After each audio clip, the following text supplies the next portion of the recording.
Hi everyone, I'm Nicole with the Documentation and Denials Compliance team. Today we're going to revive a little something we used to do years ago, but this time in video format. So welcome to our first edition of the Right Way Wednesday. Each week we'll be discussing various topics such as CPT codes, ICD-10 codes, as well as other documentation and denial related issues in an effort to provide you with the information you need to document in order to prevent denials. So today I wanted to start by talking about a diagnosis code that has been discussed a lot lately by our SLPs and the denials team, other symbolic dysfunction, or R48.8.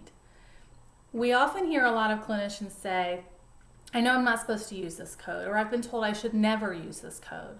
Well, this isn't true. This code is actually perfectly acceptable and does support medical necessity, but only when we use it appropriately. So what is symbolic dysfunction?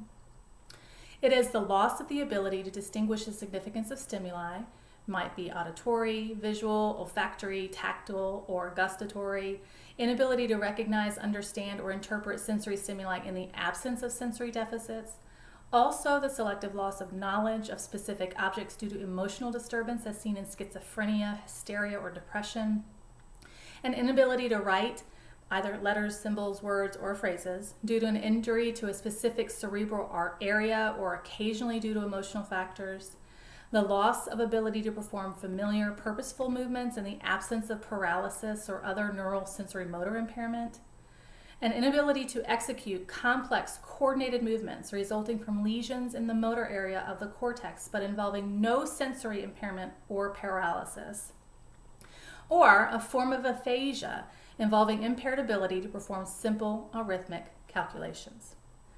The denial reasons we always see always include a statement that says this: there are no objective findings to support apraxia, acalcula, agraphia, or agnosia to support the treatment diagnosis of symbolic dysfunction. In the ICD-10 tabular, symbolic dysfunction is listed under the R48 category of dyslexia and other symbolic dysfunctions not elsewhere classified. This set of diagnoses do not describe a cognitive or speech and language deficit, but rather a set of specific diagnoses related to the loss of sensory function, typically as a result of an acute brain injury, rather than a chronic or progressive condition such as dementia. So if your patient doesn't present with these specific impairments, then symbolic dysfunction is not the most appropriate diagnosis code. So what do you use instead? Well, that can't be answered unequivocally. There are several other codes that might describe the underlying impairments for which skilled treatment is required. One you might want to consider is cognitive communication deficit, but there are several that describe language function and other cognitive function deficits following CVA.